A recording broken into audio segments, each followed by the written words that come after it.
Force, tired. The Force is what gives the Jedi his power. Why is the Force connecting us? I am a Jedi. Always do, Jedi. We're a dyad in the Force.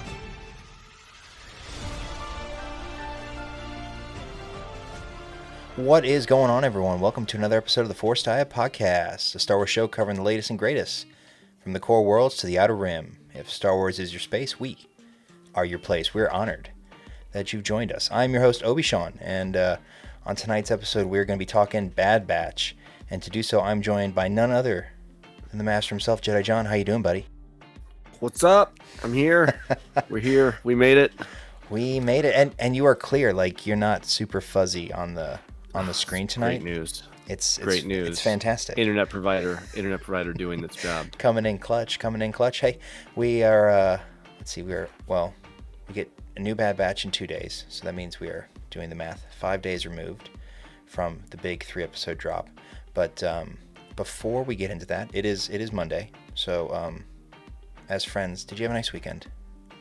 Ooh, weekend. It's pretty good. Yeah. I was off Saturday. That was nice. Spent the day with the fam. You know. Sunday had to go. Inventory life. Fun. All good. Did you get to enjoy the weather? It was quite a lovely weekend. Yeah, there was a lot of outside time. Lots of shooting hoops with the kid. You know, outside. Yeah. Lower the basketball hoop. I did see the Instagram reels that your wife posted of the. He's got like a howitzer shot. He's got like the Shaquille O'Neal trajectory for the basketball. Oh yeah. He's good for that. Yeah, that was the inside shots. Yeah, he was just crushing it. Uh-huh. I hope he's smart too, but if nothing else, he might be an athlete. So typically, it's one or the other. I mean, you can attest to that. You're a fairly athletic person. Oh yeah. Oh, is that what it is? Jerk. So yeah, I mean, you usually don't get both. You're either athletically gifted or you're scholastically gifted. It's rarely a hybrid, but maybe he'll get lucky and he'll break the mold. So fingers crossed. He can do it. Yeah, it was a good weekend for the Keller household. We went to the Magic House on Saturday, Ooh. which was as you expect, a zoo, and I just felt myself getting sick in every room that I went into, you know. Yeah.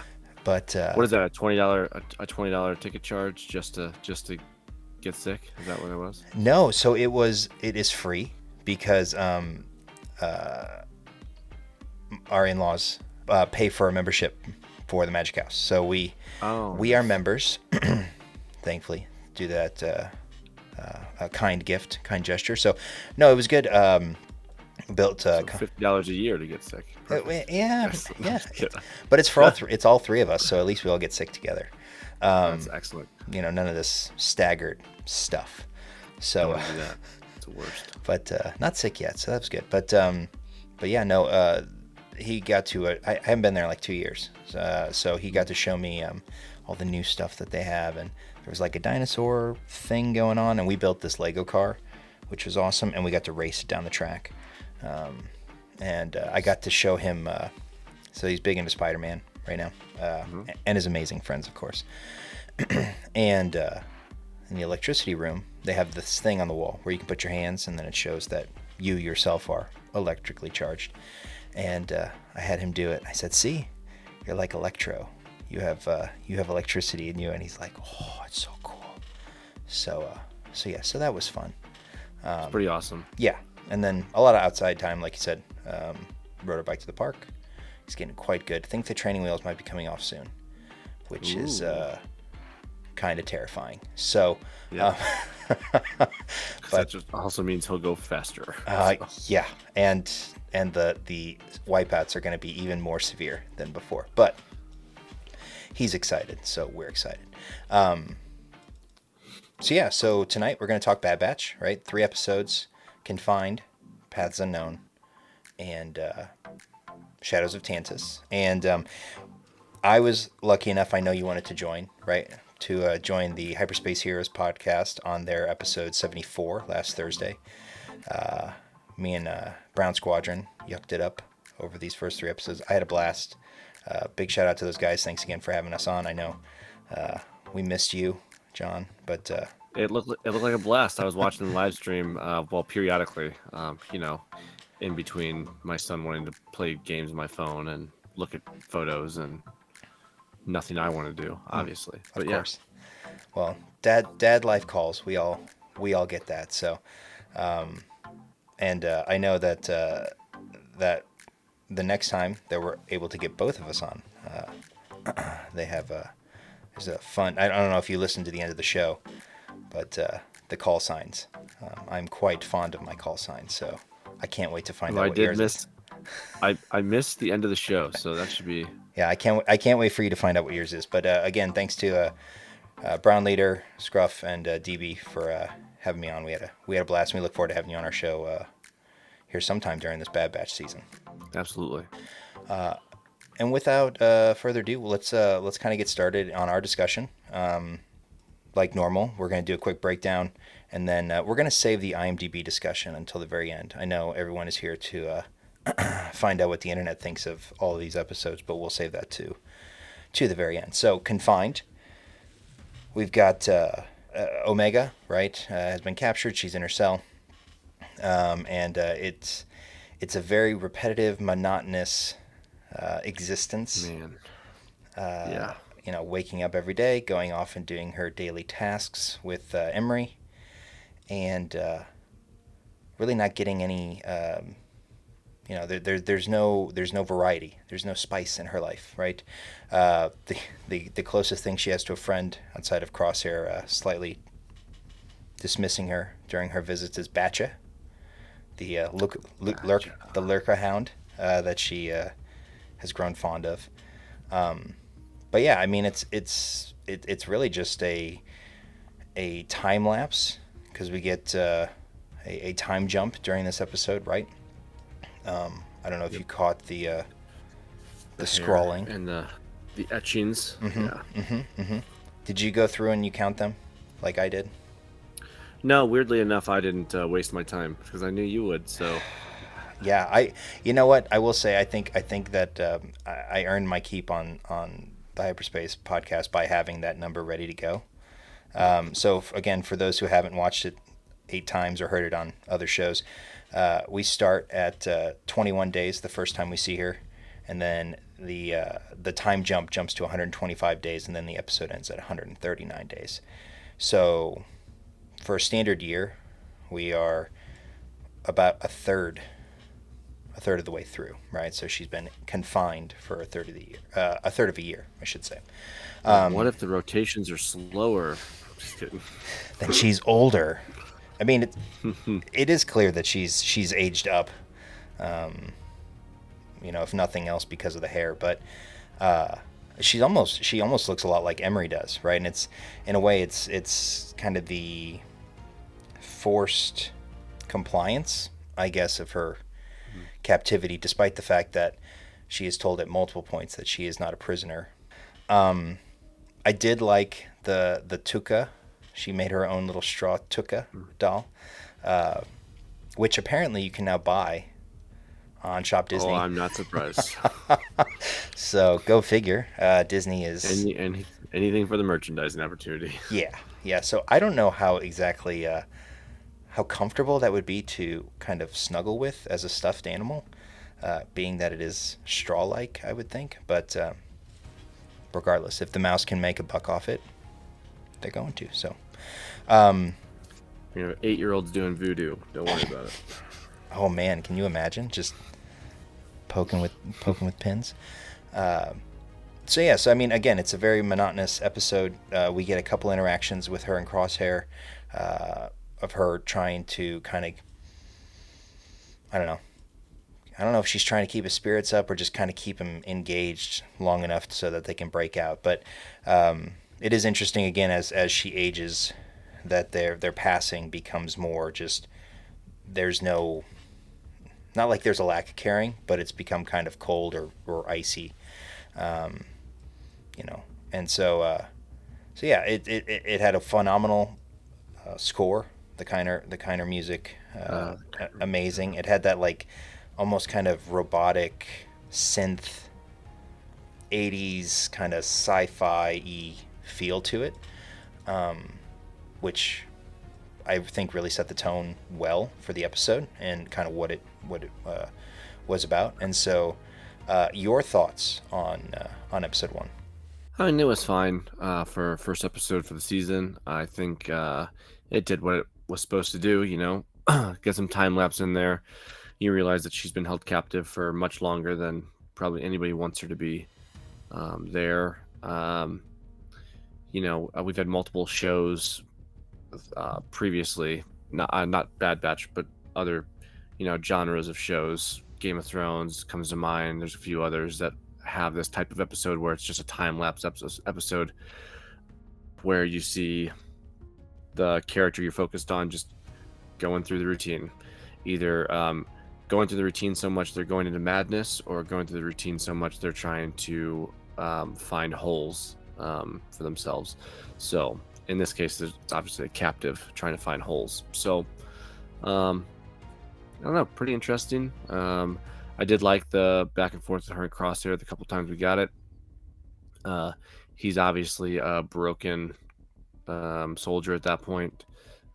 He did shoot his commanding officer to land him there, so no surprise there. I think the first episode did what it was supposed to. Probably the weakest of the first 3, but it did what it was supposed to do. Now, what do you make of Crosshair's tremors? Do you think it's related to experimentation or old age or something else? I think part of it's the old age, but also, his injury. That probably affected things. But I would assume it's old age kicking in a little bit. Yeah, because I'm not sure what experiments were ran on him. I know obviously they had plans for him, but hopefully we find out more about that later, about what he went through. But currently, I don't know. Yeah, my thinking was that it was his degradation in his form, I guess. On top of the fact that his body will, of course, be more fatigued or worn down than even Hunter and Wreckers, just because of the added strain that he's been put through.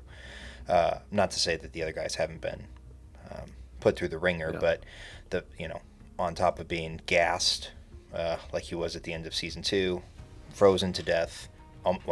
Frozen to near death. On top of being experimented on, and the fact that he's an accelerated clone. It's all counting against him for sure. But yeah, from the episode, I kind of brought this up on the Heroes podcast, but one thing I picked up on was Hemlock's quote at the end after she lets Batcher run away, about how actions always have consequences, and that they're not always the ones you expect.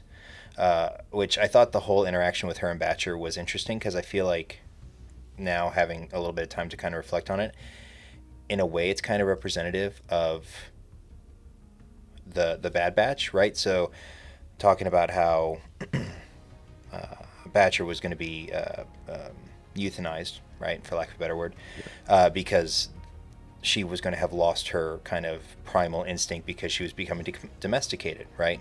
And it's kind of like a reflection on the clones in general, right, who were bred for war and have no war to fight, and so they kind of don't serve their purpose anymore. And the reflection of, and sort of a relationship to the Bad Batch, because right now, their mission was originally was to be soldiers, right? Well, the war ended. They're no longer need for a soldier. So then they came into the care of the kid. Well, now they've lost the kid. And so it's like, well, what is their, they, in a way they become domesticated, the Bad Batch have, right? By becoming, in a sense, parental figures. And so I feel like it's, in a way, it's kind of a commentary through the Lurker-Hound, that they've lost their edge, I guess, through their quote-unquote domestication. But with the actions always having consequences, and I think it's gonna paint a picture for the season to come, in that everything from here on out may not necessarily have the desired outcome. So it's going to be like every other season. I'm just kidding. Just kidding. To Here's an the extent, plan. yeah. It didn't work. Do it again. Do it differently this time. Do it better. Do it better. But we also get in this episode a brief reference to the project that's being worked on, though we won't get the name until episode 3, of course. And we can I guess we can save that discussion till then. But one of the things I thought when I was watching episode 1 was, which Jedi are they using for their M count samples, right? Because we get M count again for the first, for the first time since Mandalorian. And so it's been a couple years now, and with the whole snafu, I guess, about Sabine being force sensitive and everything like that, and does M count matter anymore? We get it kind of back again. However, the pods and everything like that made me think of the Vault and Kenobi, right? And oh yeah, wonder what Jedis they've captured and are using for samples, for hosts, if you will. And Sean, for all those for all those casual listeners out there, what is M count referring to? Ah, yes, the midi-chlorian concentration of an individual, which dictates their force sensitivity, or at least propensity to utilize the force. Excellent. That's a good definition. That's excellent. So yeah, creation that George brought into the fold during the prequels, of course, and was reintroduced through Dr. Pershing and the first season of The Mandalorian with Grogu and the testing that they're doing for the client. So that was episode 1. Any last takeaways before we move into episode 2? Nope. No? Crush it. So episode 2, we got Paths Unknown. We get Wrecker and Hunter back. And we get a reintroduction of Roland Durand and the Durand Crime Syndicate, which is cool. We'll see him again. Which is cool. Back. So Hunter and Wrecker have delivered a Pike, the Pike, I should say, who severed Roland's horn in season 1 during the Hive episode, basically. And in exchange for this individual, they are to be given information on Hemlock's lab location, or at least what they hope is Hemlock's lab location. Upon exploring those coordinates, they find an old lab which has been destroyed through orbital bombardment. And then they come across a group of 3 sort of clone cadets who've been, they're the last of their group, because everybody else was undoubtedly destroyed in that bombardment. Kind of living a sort of tribal existence. They tell Hunter and Wrecker that there's a comm channel, a comm array, or a comm center, where they might be able to find out where the information's been taken to. They convince one of the cadets to help them. Upon entering the lab, they are set upon by slither vines, which we see kind of earlier in the episode with Wrecker and his ever graceful movement. That these slither vines are very aggressive, and after a small battle, a small shootout, if you will, with the help of the other 2 cadets who were considering commandeering the ship, instead come to the rescue, and they're able to escape the Swamp Sarlacc, as I affectionately called it. They really, really have to work on their ship security. I don't understand how easy it is to hijack a starship cruiser. Obviously, I mean, I've never done it, personally, but it's got to be more difficult than that. Like, you think they'd have like two-factor authentication or something? I mean, it's harder to break into my break into my Google account than it is to break into their ship. Like, can you send me a 4-digit code to my cell phone so I can enter my ship, please? No? Okay. One time 6-digit code. Actually, no, you need some Okta verification, okay? Get a Google verifier or an Okta verifier, because the fact that they can hotwire the ramp open and that's it, like, that's just, it's remarkably low security. Yes. It's insane, really. So, so aside from the fact that, well, first, I mean, forget the fact that the children know how to hotwire a starship after living in the jungle for some period of time. Figure a year and a half maybe. I don't know where they'd learn that, but that aside, yeah, they could really go for some two-factor authentication. And I love how they're like, "Can you fly this? I was number 1 in my class." When's the last time you were in class, dude? Dang. Well, there is a theory that they are the cadets, I think, that are seen in season 1 being ushered off of Kamino. I saw a few articles or a few Twitter posts or what have you about that. I did not take the time to go and dive into that, but that is a. Do you think this got orbital bombardment the same time Kamino did, or is it separate? Do you think? I think it's going to be. I think it's going to be separate. Like, I think it'll be shortly after Kamino was bombarded, but I don't think that they would have had. Not that they wouldn't have had enough firepower to go and orbitally bombard a laboratory as opposed to destroying an entire city, but I think that they would have moved everybody off, right?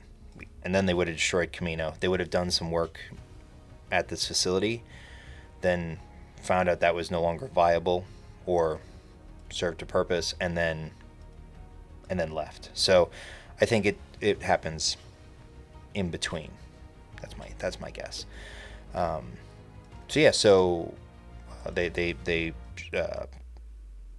get picked up, and Hunter offers to take them to Pabu, indirectly take them to Pabu, and then that's really kind of the end of the episode. So what were your first thoughts on episode 2? Big takeaways. I enjoyed it. I think walking through an abandoned science building is always very exciting, because there's going to be we'll call it jump scares, even though in this particular episode you could hear things coming, so you knew that it was going to happen. The slither vines were interesting. The fact that they were also kind of connected to was that part of the vines? Was it not part of the vines? I was confused. Like, did the swamp sarlacc, as you called it, like, was that a sarlacc? Is it confirmed a sarlacc? Have we done any more research on that? Sorry. No, that's just what it looked like to me. I think it did too. That's why I'm like, is there such a thing as a swamp sarlacc? Because it would make sense. I also feel like every sci-fi trope is something with a lot of teeth coming out of the ground at this point. Dune has the sandworms. If anyone's into Dune 2 just came out. I can't wait to go see it. But it's just very interesting that it seems like it was a sarlacc that was pulling the ship down. It reminded me a lot of Boba and the Slave One getting caught by the sarlacc on Tatooine. Dropped a couple bombs in there, So, which, what do you know? The batch did the same thing to this one to get free. So, it was overall, a fun episode. It was good to see how Hunter and Wrecker are kind of working their way through what they need to do in order to get back to Omega and track her down. So, it was cool to see Mom runs the show for Dorian, but I always am more interested in some of the Crime Syndicate stuff. I hope we get more of that in the future, live action or animated stuff. So hopefully we get some more of that stuff. But yeah, overall, pretty solid episode. You? Yeah, I enjoyed it. It was a definite detour from the first episode, right? much more vibrant and not as sterile feeling, of course, right? Because you're in the jungle and everything like that. One thing that I was curious about and kind of brought it up on the Heroes podcast was, what exactly are they doing those experiments for, right? So they're experimenting on the flora, on the local flora, and because I highly doubt that that's native, but perhaps it is. I don't know. I'm assuming that they were doing experimentations on the flora to create some sort of, is it a kind of like a deterrent, like a boundary, like a fence, right? Like a naturalized fence type thing. Kind of like if you used vines in your backyard to kind of shield out unwanted eyes. But the thing for me that I was like watching, and I tweeted about it, was kind of the PTSD that it gave me from playing Halo. Because I'll be damned if that's not the Flood. Because the fact that you get the little critters that pop out, like the spores that are like, hello, I'm here to attack you now. Like I got instant Flood vibes, Halo vibes from that episode, which kind of unnerved me. But that aside, I also liked the fact that it tied full circle into the previous episode, the Hive episode from season 1 that Durant was also in, the fact that they had to escape out of a giant hole, and in that one they also dumped an entire box of bombs into the mouth, in this case into a mouth, whereas previously it was just into a giant hole. So as you like to say, it's a circle. It's a circle. Everything's a circle. And then the last thing that I thought initially upon watching, before I heard the theory about the cadets and everything like that, was perhaps they were doing alpha testing. Because the fact that Daniel Logan does voice Mox, who's like the leader. Yeah, pretty cool. It is cool. He came back. And I instantly thought Boba when I saw, not that they were Boba, of course, but I instantly thought of, hey, those kids have Boba's face, not Jango's face. Now I realize also that Jango or Boba is a direct clone of Jango, right? But being that they would have had the alpha strain, and they're clearly not accelerated. I don't think they're accelerated clones. So maybe they were toying around with that. I don't know. I was like, oh, they're doing alpha experiments in this lab, but turns out that could be wrong. But it does lend itself to a question we brought up during our predictions about whether or not Boba might show up at some point, because, well, I'm kind of getting ahead, right, with what's said in episode 3, but the full might of the Empire and stuff like that. I mean, who's the top dog? Who's the top bounty hunter at this time? It's Mr. Boba. He's Boba. I don't know if it's Boba yet. He's still.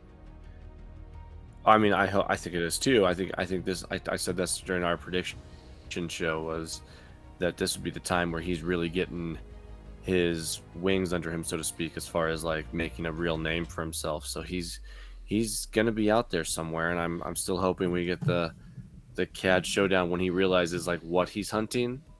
I think that's when you get a Boba flip for the honorable. We get some of the honorable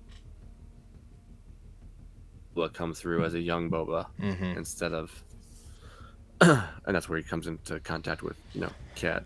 Well, and I think it would be really, not that I want the showdown. I'm gonna get it.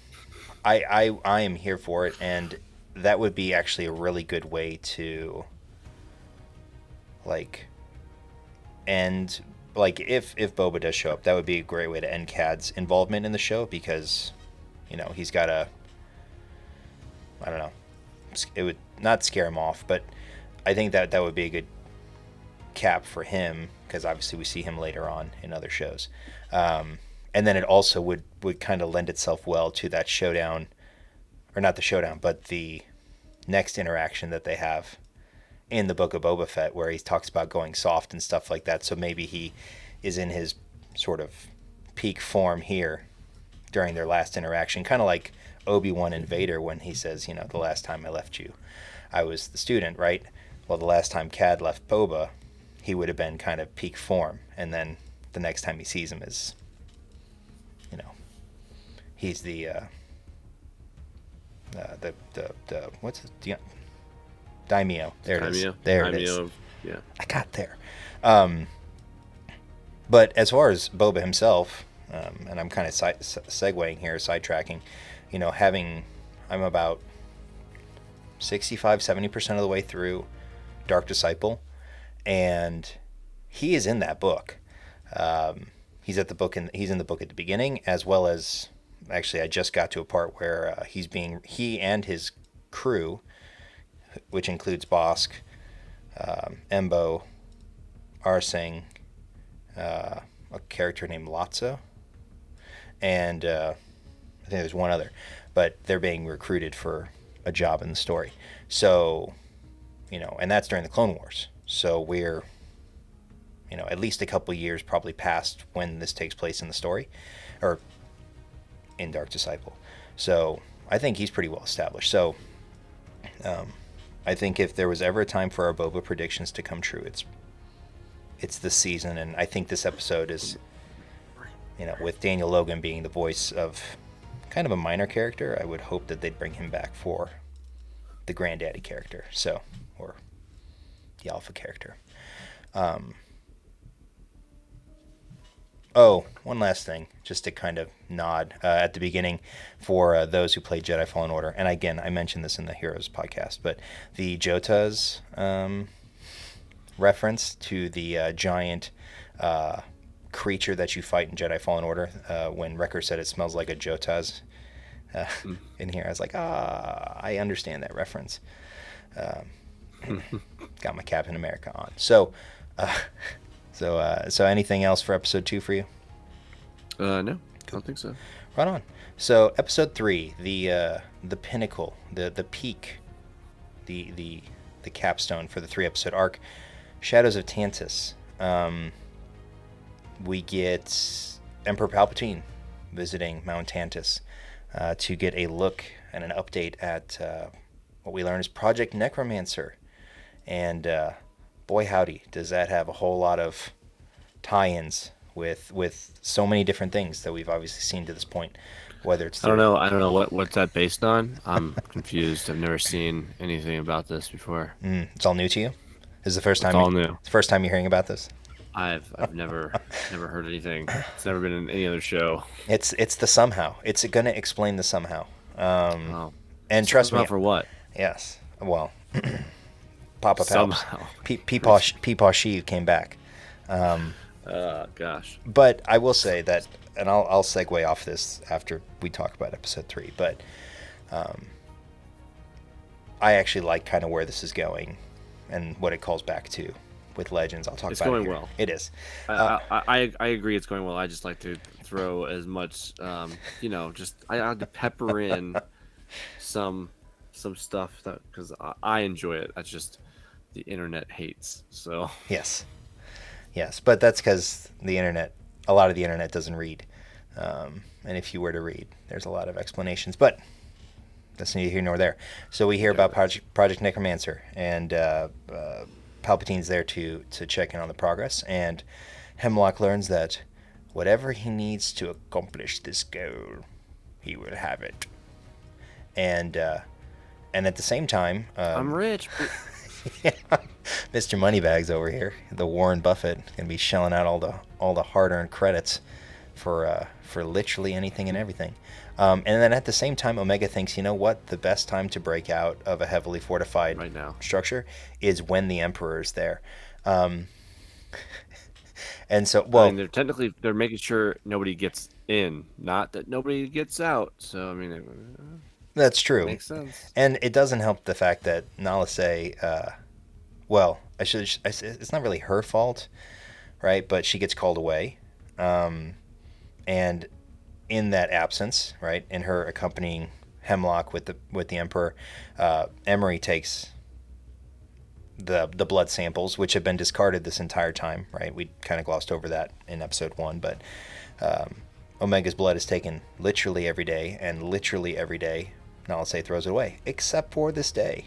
And as I think it was Brown Leader so eloquently described it, the centrifuge was like a clock. It felt like a clock. So the entire episode feels like it's ticking down to, what we can deduce is the inevitable, that there will not be a failure with Omega's blood.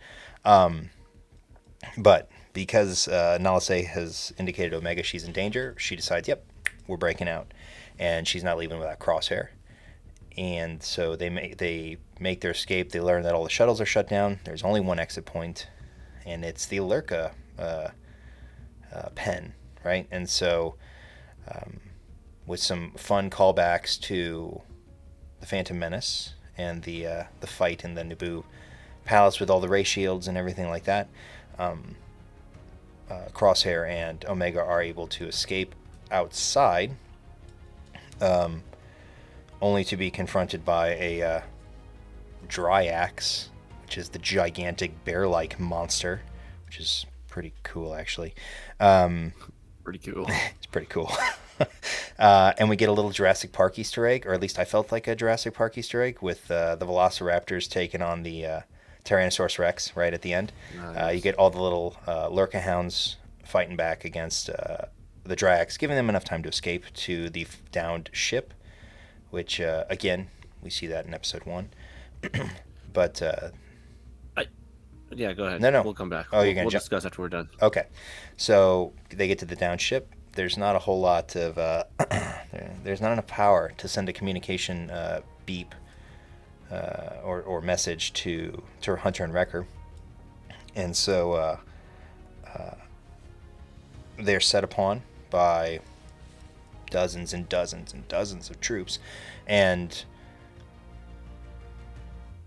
not somehow, but through the help of Batcher, because Batcher shows up, I should say they ran Plan 72, which I thought was a really cool callback to obviously what Tech, all the teachings that Tech gave to Omega, right? The legacy of his stewardship, right? Do you know Plan 72? Yeah, Tech made me memorize everything, and I was just like, oh, of course you did. Tech. Yep. And so so they kind of do the runabout. Omega and Crosshair are able to escape again with the help of Batcher, and during the pursuit, they are in the process of they're going to shoot them down, only to find out that, as we said, Omega's blood is a receptor, or it has the receptors. It's able to be used as a receptor for the midichlorians in the replication, for the M-count replication, and they call off the pursuit. They jump to hyperspace, and Hemlock says a minor setback because he has the full might of the Empire's resources at his disposal, and that she will be found and brought back. So, your thoughts, your initial thoughts, takeaways, etc. from episode 3. I mean, I enjoyed it. I think they did some clever stuff when Omega was escaping, like with the guards, with Crosshair, and his escape out of his cell.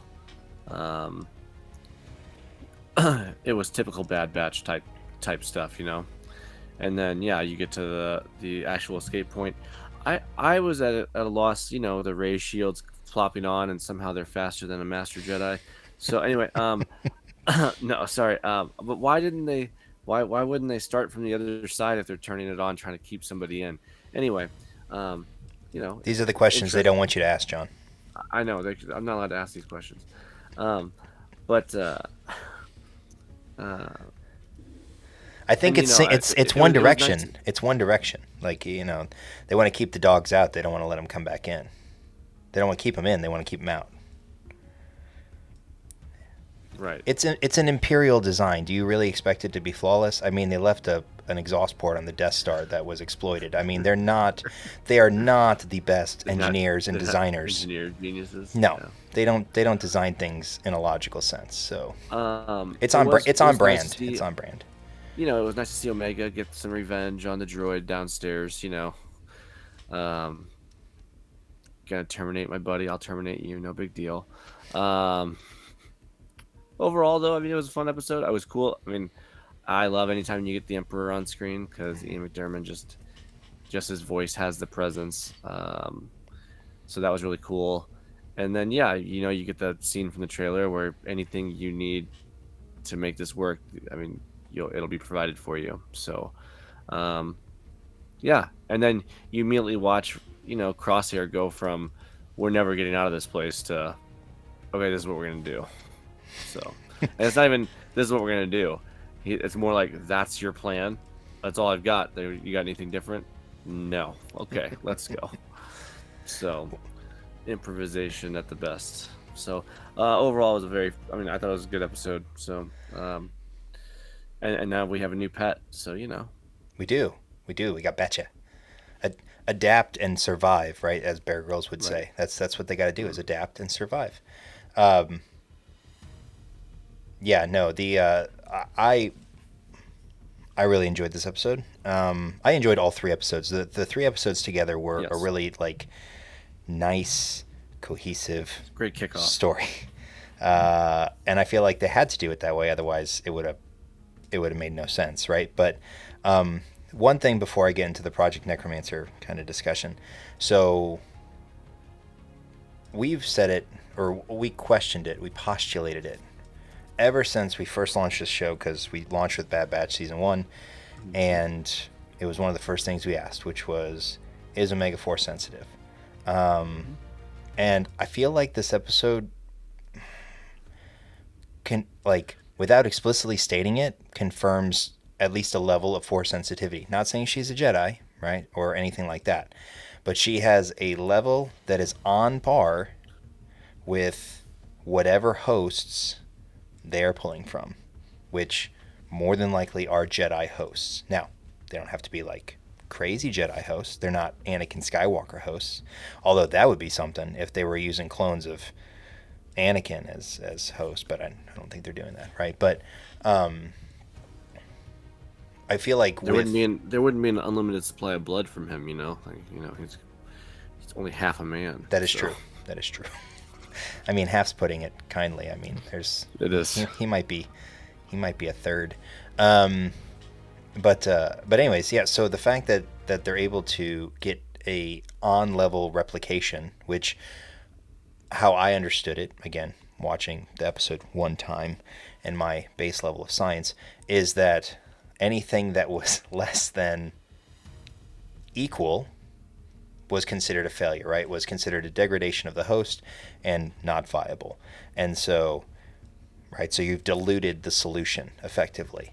And so, or the receptors aren't there. I think it's more to do with receptors than concentration, so to speak. But, you know, that aside, I feel like it almost, again, without explicitly stating it, I feel like she has a level of midichlorian count that is on par or equivalent to that of a average Force user. We'll just say average Force user. I mean, at this point, I think you're right. It did kind of confirm it. You know, it confirmed it episode 1 when you watched Nala say dump her blood. Like, we're not going to test this. Nope.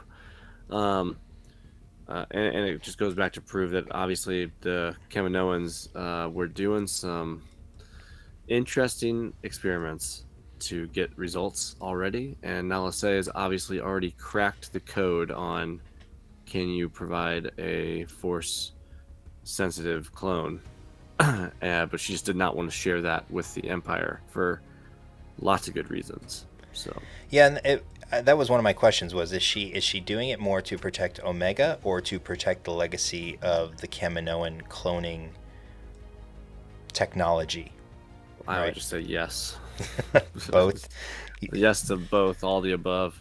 Got to protect the person she cares about, which is Omega, and then, I mean, she watched the Empire destroy everything that she had in her life. So, Right. I wouldn't share anything with them either. I don't know if it's so much legacy built more than just I'm not sharing anything with these people.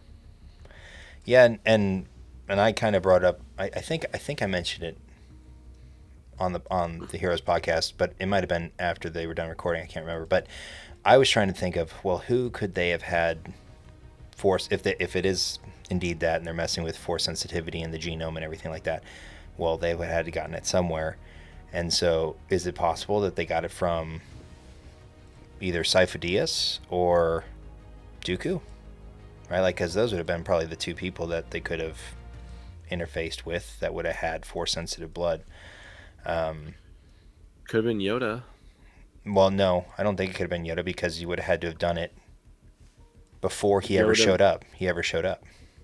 Why is that?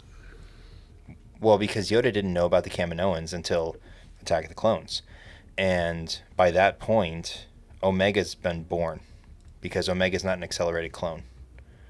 So Omega's got to be 10 or 11 at this point.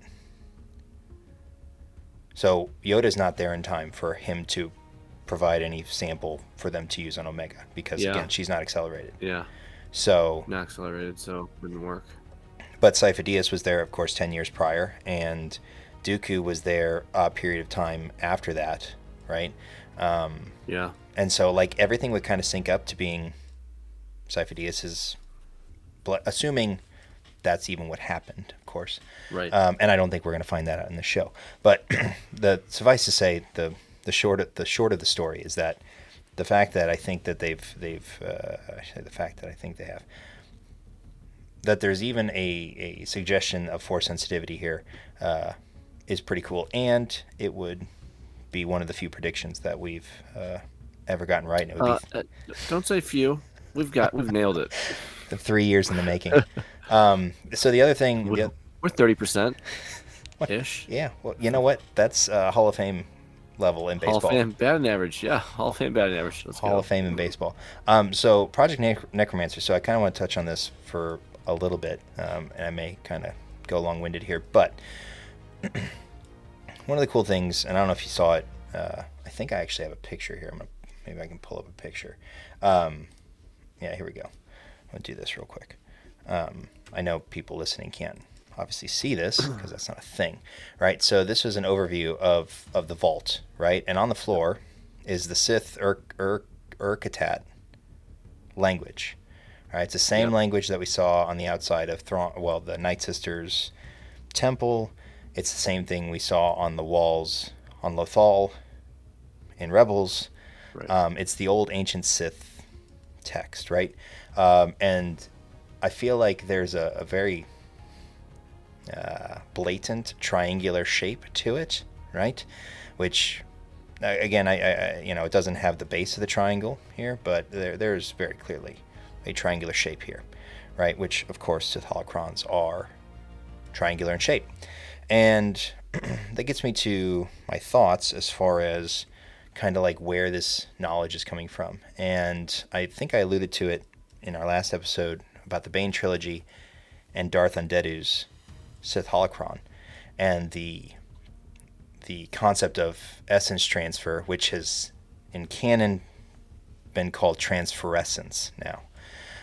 But basically transferring one's essence and consciousness into a preferably clone body. However, in the Bane trilogy, the concept could be done to another living being, didn't have to be a clone, provided their willpower was weak enough for you to overtake them.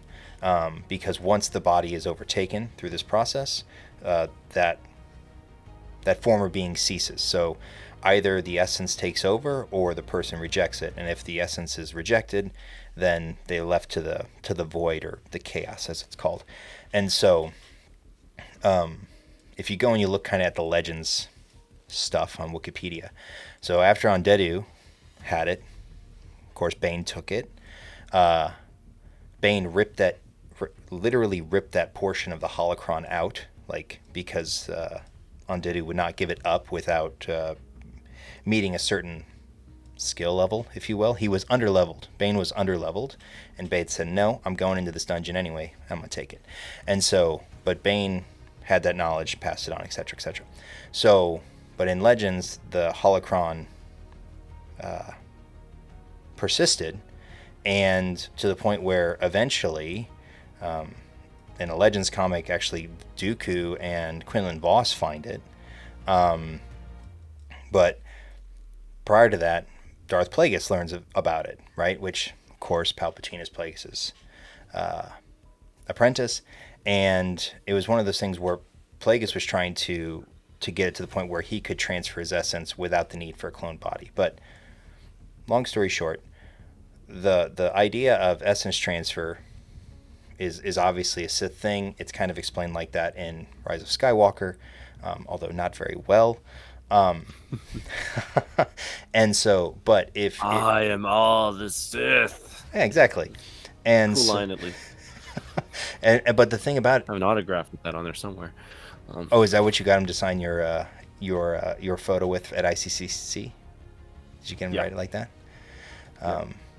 But the thing about it is the dark side degrades the body in general. Well, it degrades clone bodies even faster, and so that's why in the Revenge of the Sith, or the Rise of Skywalker, he is so kind of like decrepit and stuff like that. Why that clone body is so decrepit is because it is not an ideal host. It's been hastily put together, and of course he had to throw himself there while falling down a darn shaft, so he just had to be like, phew, there you go, consciousness. And then he sat there for 30 years, right? And so how cool would it be if we got that in animation? Which part? Like, or anything, like him throwing his body, like at some point, like obviously it wouldn't be this show, but like if we actually got that scene, like where, I mean, which I imagine eventually we will get that scene in some form of storytelling. Mm-hmm. But I just I mean, I just imagine, I mean, they have to connect all the dots for everybody, otherwise it won't be clear enough. Well, sure, and so I think it's really cool that they're laying this groundwork, which we knew they were going to. They were going to have to lay the groundwork. They started in Mandalorian, and now they brought it here into the Bad Batch starting last season. But the fact that they're going to this length, you know, with the old Sith tongue and everything like that, and the loose but very obvious tie-in to a lot of the Legends content, and even Palpatine. There's a Legends story with Palpatine doing this essence transfer as well. So the learning that source of knowledge, right, is not, it's ancient and it's been passed down. And so I think it's very cool that they're using the old, you know, ancient Sith language and all that stuff to convey that in this particular scene, or this particular episode, I should say. But yeah, so that's my kind of long-winded background on essence transfer as it relates to Sith and Legends. So, any other stuff you have for episode 3?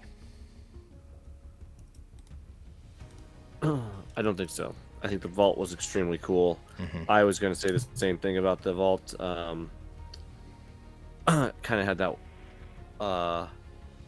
world between worlds type feel of the lines on the ground, almost like bridges between certain aspects, along with obviously the Sith writings all over the place. So I mean, really cool scene. I'm interested. I'd be more interested to see if we get to see one of those vaults open up to see what's cooking, so to speak. Mm-hmm. But yeah, we'll see. I mean, yeah, time will tell. But yeah, pretty cool room, pretty cool scene to get it.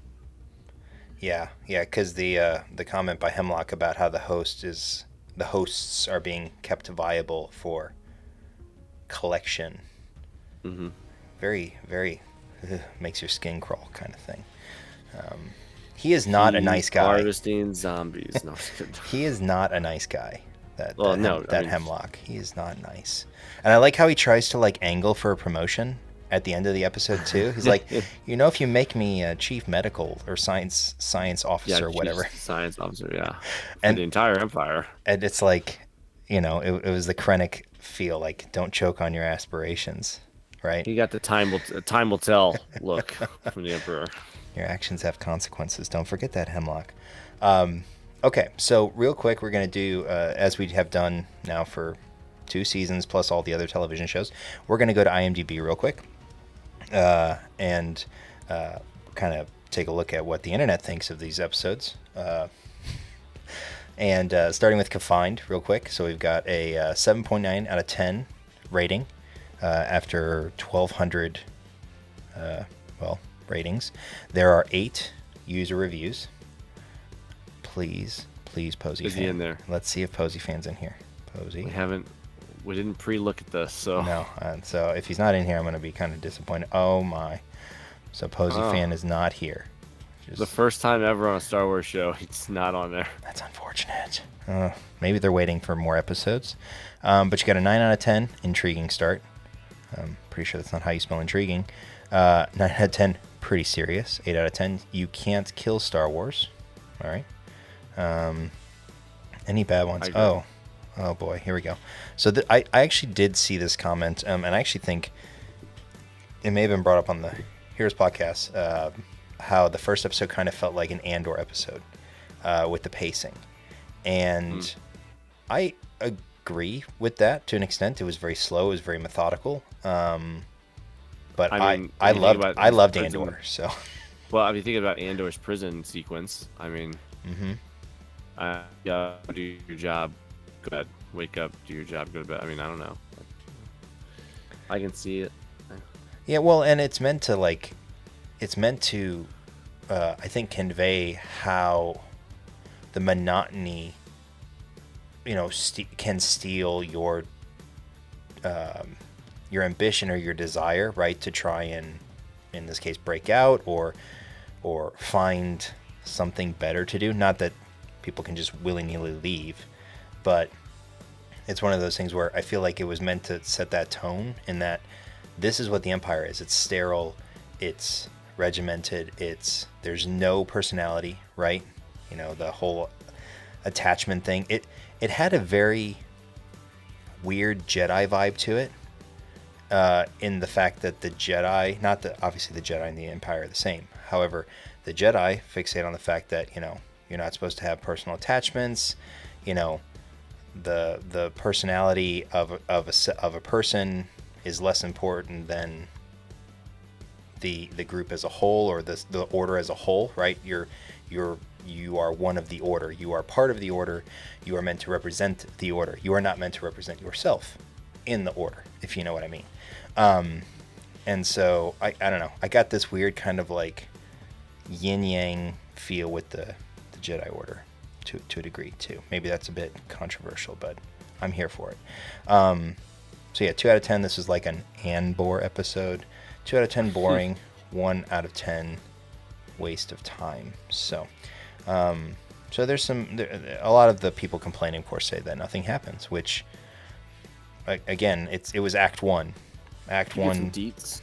Yeah, exactly. Some deets, Exactly. So it's building. It builds to the crescendo, which was episode 3.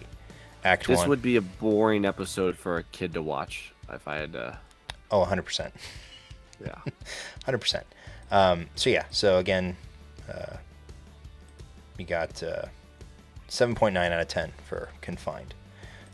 So moving to Paths Unknown, you got a 7.4 out of 10, so ranked slightly lower, or rated, slightly lower, out of 1,100 reviews, 5 user reviews. I bet the complaint's going to be Omega wasn't in it. So, I'm surprised. Filler episodes. I'm surprised on the last one nobody said that none of the Bad Batch was on it. Crosshair was there. So. It's still early yet. I mean, it's actually one of the lower, like, user rating numbers that we've seen before. Maybe people are just, they've got other things to watch and people aren't watching it. I don't know, or they're not going to the internet. enough people dumped their Disney Plus subscription. For now. That could be it too. They'll come back for Mando next season. Don't worry about it. So the 5 user review, 7 out of 10, 8 out of 10. Star Wars lore is unbeatable. At least you're loyal. Not a bad episode, but one that still shows the show's weakest link is still the Bad Batch itself. That was a 5 out of 10. And then 10 out of 10. This person's a fan of the writers, which again, the writing, the music, all that stuff was fantastic these first 3 episodes. And then last one, 1 out of 10, more filler, which, that's been if you want to call it a complaint, is the number of filler, quote unquote, filler episodes, because all people want is action all the time instead of setup. But yeah, I mean, in this episode, you got the Bad Batch. At least it didn't make us watch the Bad Batch go capture, in order to deliver. To open the scene. Like, they already went on that mission. It summed it up. They had to capture a Pike. Capture the Pike, and move on, right? So, that I did like the trap door. We didn't mention that, but the trap door was kind of funny. That was cool. That was cool. It reminded me of Yzma having the lever. Pull the lever. Also, it gave me like the Dr. Evil vibe. Yes. Anyway, it's cool though. Well, and the thing about it too is we're not giving enough credit to the fact that Wrecker went through half that episode with Gonky on his back. Like he carried Gonk through that entire outpost or that laboratory just to use his power core to power things up. Like, come on, you carried a Gonk droid on your back. Like, that's got to be worth at least 7 out of 10 stars right there alone. Just the physical prowess. So how much does a Gonk droid weigh? Enough to break the ice. Oh. I'm Obi-Sean. How you doing? But yeah, so while you're looking that up, so 7.4 out of 10 again for Paths Unknown. Moving quickly to episode 3, Shadows of Tantiss, we've got an 8.7 out of 10. So unsurprisingly, the highest rated of the 3 episodes. Again, 1,100 IMDB ratings. We got a 9 out of 10, 8 out of 10, 10 out of 10, 8 out of 10, 9 out of 10. Find me someone. There you go. There's this person. Why are people rating this so high? 2 out of 10. Yeah, it says, I don't even, let's see what this guy's complaints are. 187 pounds. Dude, what? Gonk is at 85 kilogram, it says. Yeah, 187.393 pounds. That's impressive. Pretty insane. That's impressive. God. That is most impressive. Good for him. He was like jumping and stuff. Jesus. Doing acrobatics with 190 pounds on your back. That's pretty stout. So yeah, the one person, at least a 7 out of 10 needed. I mean, it's just even the Russian judge can't rank it that low. So yeah, the 2 out of 10. Why are people rating this so high? Their biggest complaint talks about Palpatine dying at the end of Return of the Jedi, and that's it. He does not come back to life. But I guess Filoni and crew have to try and make it seem like the sequels connect. See, this is someone who just hates the sequels, and you can't please him. Doesn't want them to fill in the gaps. It's just like, sequels bad. Don't explain it to me. The biggest complaint about the sequels is this should not have happened because there's no way it happened. Mm-hmm. And now they're like, no, it happened, and this is how it happened. And they're like, no, you can't do that. Stupid. No, I refuse to believe this. So, and the fact that Omega's blood has midi-chlorian, or can be used for midi-chlorian cloning somehow, and they're like, I'm sure it won't be explained at all. And so it's like, yeah, I have a feeling we'll actually get that explanation at some point. I think we will 100%. So, again, this just goes to show that you can't please everyone in Star Wars. no matter how good or not so good something might be, somebody is always going to be upset with it. But again, 8.7 out of 10, and yeah, I enjoyed it. I enjoyed it a lot. So the only thing I was surprised about that we got. I mean, I did not think 3 episodes in we were gonna get an escape. I thought it was gonna be a little later, and it didn't involve the other 2 members of the batch finding them. It was just the 2 that were there getting out, which, yeah, kind of crazy. Well, now the problem is what is going to happen with Hunter and Wrecker, because they're going that way, and Omega and Crosshair are going this way. And what are the chances that Omega and Crosshair are the ones that have to go rescue Hunter and Wrecker? Interesting. So with the help of Echo and Rex and the other clones. Yeah. Actions, consequences, happens. Doesn't always go how you expect. So we talked about the bounty hunters a little bit. The might of the Empire is at their disposal. As I said on the Heroes podcast, I do think that Ventress will come back in a bounty hunter form, because that's actually what she does in Dark Disciple. So, well done, you. Well done.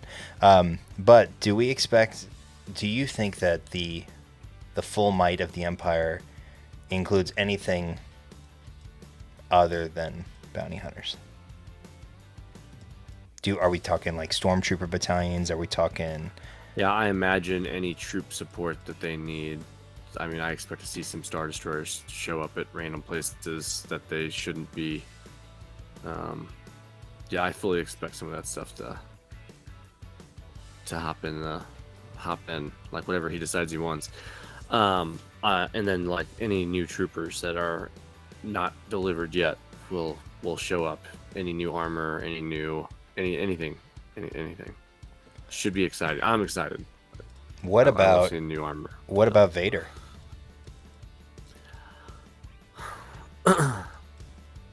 He's still hunting Jedi right now, so I imagine he's in the middle of finding Obi-Wan. See, I think so. He's on the hunt. He's on the hunt for something different. So I started reading the Thrawn Alliance's comic, and which I'm trying to remember when it actually takes place, but Vader accompanies Thrawn on what seems like the most mundane mission to Batuu. Yep. And so I'm thinking, if this is of the greatest importance to the Empire, that he could get sent on this mission. I think it reaches that level of importance for a Vader involvement, and we did kind of call that as one of our predictions if it shows up. So I'm gonna take a shot. If Vader shows up, I will be not going back. That's for sure. Celebration. You can hang your hat on that one. I'm not going to. Can't do it. So yeah, he's still hunting Jedi. He's too busy with the Inquisitors. Fair enough.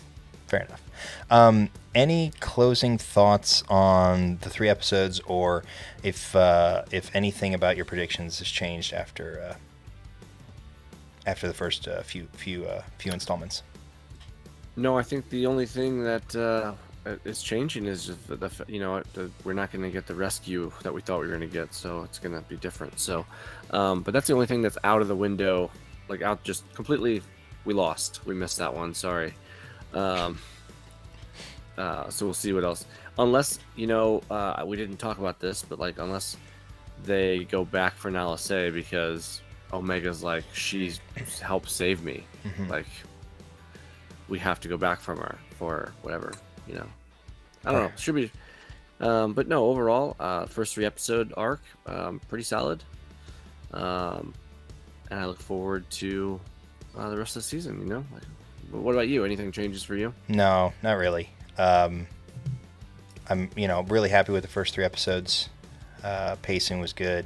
Music was great. The animation is beautiful. And we only got like, I don't even know, 20 seconds of the trailer, maybe, in those first 3 episodes. So there's quite a bit more to come. So Well, and this show, it wasn't super trailer heavy. Like, you had the one trailer, and you had the one little teaser with Omega talking to Crosshair, which we got in episode 1, and that was it. So they went the complete opposite of what they did for Ahsoka, in that, you know, they haven't really spoiled much of anything in the early episodes, which is great, which is awesome, actually. Yeah, I was really appreciative of it. I still wish they would have saved the. I know they want to hype everybody up, but I wish they would have saved Ventress for like they did with Cad. You know, nobody knew Cad was showing up. Well, nobody knew Cad was showing up. Yeah. Point to yourself. Yeah, I call that. I'm telling you, we are right more often than we think. I think we need to start. We need the big tally board. Put it on the tally board. I wish it would have been a big reveal though. But I understand, like, they wanted people to be hyped up for this season, and they had to show something in order to get people real hyped and talking about it, because I mean, I don't know what it is about the Bad Batch. I feel like it's the least watched animation, and I feel like it's some of the best animation. So Yeah. I mean, when you have you're up against Clone Wars and Rebels that have been around, so it's I get that it's difficult. And then you launched Tales of the Jedi, which just knocked it out of the park. So the Bad Batch just kind of gets the rap of being the worst out of the 4, even though it's still fantastic animation. So yeah, the what you can do in animation, we've talked about this before at a number of points, but what you can do with animation, the colors, the fidelity, like, just the environments, it's fantastic. And, you know, where the Star Wars animations come from, you know, starting with Clone Wars and then into Rebels and then Clone Wars Season 7 and so on and so forth, the progression, which of course is tied to technology, but the use of it is just incredible, and it helps to tell such fantastic stories. One of the reasons that Tales of the Jedi is so good. And so, yeah, I'm very happy with how the season started. I'm really curious. Well, I mean, we've got 13 episodes left, so plenty of time, but the crossing of paths and how that's going to affect Hunter and Wrecker, and where are Crosshair and Omega going to go? Do they go back to Pabu? Do they go to Pabu and get help from Fee? I don't know. But yeah, I can't wait to see. And if we get a bit more Project Necromancer, like he talked about, if we can see what's in one of those vaults, yeah, that the internet might lose their mind if that happens. So, but super stoked, super happy with it so far, and can't wait to see where it goes. So yeah, with that, we're gonna kind of wrap this thing up. So I want to thank you all for listening. If you've made it this far, be sure to follow or subscribe to the show, leave a rating or review, and be sure to link up with us on social media.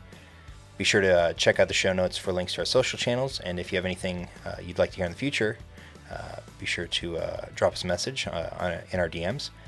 Check out the back catalog of episodes, where you should find something you'll enjoy, and be sure to share us with your friends. Join us, and together we will rule the galaxy. With that, we'll leave you with this little nugget of wisdom.